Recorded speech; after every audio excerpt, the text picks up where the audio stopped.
Sneemaster!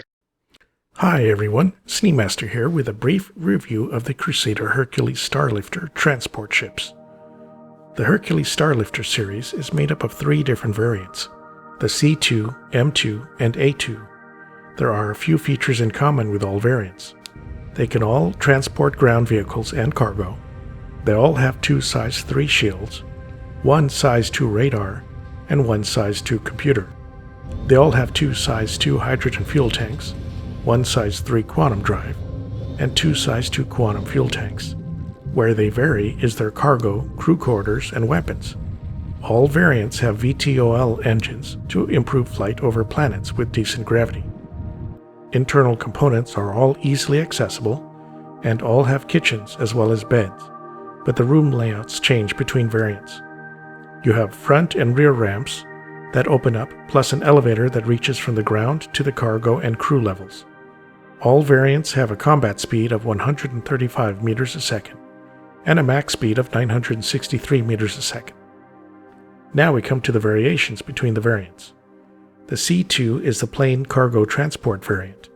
It can carry 696 SCU of cargo, which is the most of all variants, with a roll-on, roll-off system for ground vehicles. It has a crew of 2, 1 pilot and 1 co-pilot. The co-pilot can also manage both rear remote turrets from the co-pilot seat.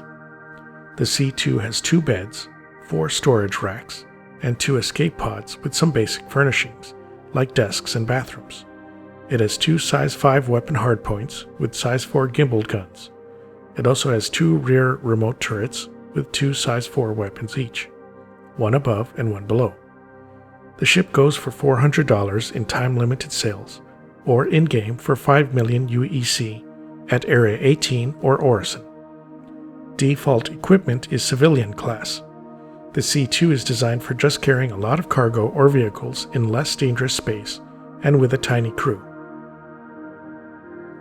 The M2 is a military transport variant that can also carry troops. It sacrifices some cargo space to be able to carry more people and guns. It can carry up to 522 SU with a crew of 3, pilot, co-pilot, and a separate gunner behind the pilot seat. The gunner controls the extra remote turret that's located under the bridge, facing front. The M2 has 12 jump seats for infantry as well as 3 beds, and a lot of storage for suits, weapons, and other personal storage.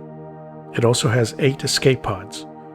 As a military transport, it still has 2 size 5 weapon hardpoints, but it has 3 remote turrets instead of just the 2 turrets on the C2, all with size 4 guns. This ship runs for $520 in time-limited sales, or 5.2 million UEC in-game, and you can find it in Lorville. The M2 default equipment is military class, so it's a bit better than the C2, although you can still upgrade the C2 to manage some of that. The purpose of the M2 is carrying troops and cargo to dangerous areas, and making sure the drop point is safe to land. It's great for orgs with lots of players and vehicles ready for combat. Then we have the A2 variant.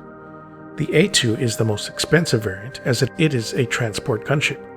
Cargo capacity is dropped to 216 SCU, and it has a crew of 8. It has the same 2 size 5 weapon hardpoints, but loses space due to its size 10 internal bomb bay with 4 size 10 gravity bombs, plus 4 extra remote turrets, on top of the 3 regular ones that the M2 has. The extra turrets are on the bottom of the ship. The 4 extra turrets have size 5 guns.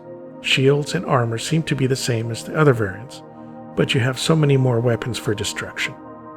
It doesn't carry troops, but it has turret seats for all the remote gunners as well as 8 escape pods, a kitchen, and 8 beds. The A2 can carry 4 large size 10 Colossus bombs, or 4 Thunderball cluster bombs with multiple size 3 bombs inside them, although the cluster bombs haven't been released yet. Those size 10 bombs do enormous damage to targets in a tight area, about 1.1 million points of damage, and are great fun to watch in action, but can damage your own ship if you launch them too low. The cluster bombs are probably better for a wide area against lightly armored targets or infantry. The price is $750 in time-limited sales, and it is not available to buy in-game yet. The purpose of the A2 is to destroy all ground enemies in an area and then drop off vehicles or some cargo as needed. It's perfect for Jumptown, Xenothreat, or those land-based bounty hunting missions with turrets. Drawbacks.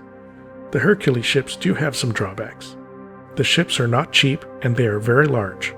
Docking and landing is difficult due to limited cockpit visibility, and the ships barely fit inside hangars.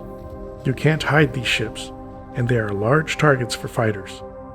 The Hercules are also not very fast or agile, but are a little bit faster than a Drake Caterpillar. The shields are strong enough for many attacks, and the turrets help as well, but fighter support is still recommended against anti-capital fighters like the Ares or gunships and bombers. Aside from the drawbacks, the Crusader Hercules Starlifters are an evolution for Star Citizen. They are the first ships dedicated to loading large ground vehicles like the Nova tank and the Ballista. They are critical for any groups or orgs that are doing military incursions and need ground support with them. You can take a ton of Tumbril Cyclone anti-aircraft or MT vehicles if you're on a cheaper budget. Hercules Starlifters can also be used for large ground mining, where you can take many rock mining vehicles. Exploration is great if you carry some Ursa rovers and hoverbikes. Finally, Starlifters are great for racing teams. Take older racing vehicles, backups, and crew with you easily anywhere. If you happen to be a Star Citizen subscriber, you can try them free this month, February, to see if you like them. Alright, so that's it for the Crusader Hercules ships. Drop me a like if you enjoyed the video and subscribe. If you're new to Star Citizen, you can use my referral code to get an extra 5,000 credits in-game. Let me know if you want me to review a particular ship or item. Check out my Patreon if you'd like to help me out. Okay, catch you all next time.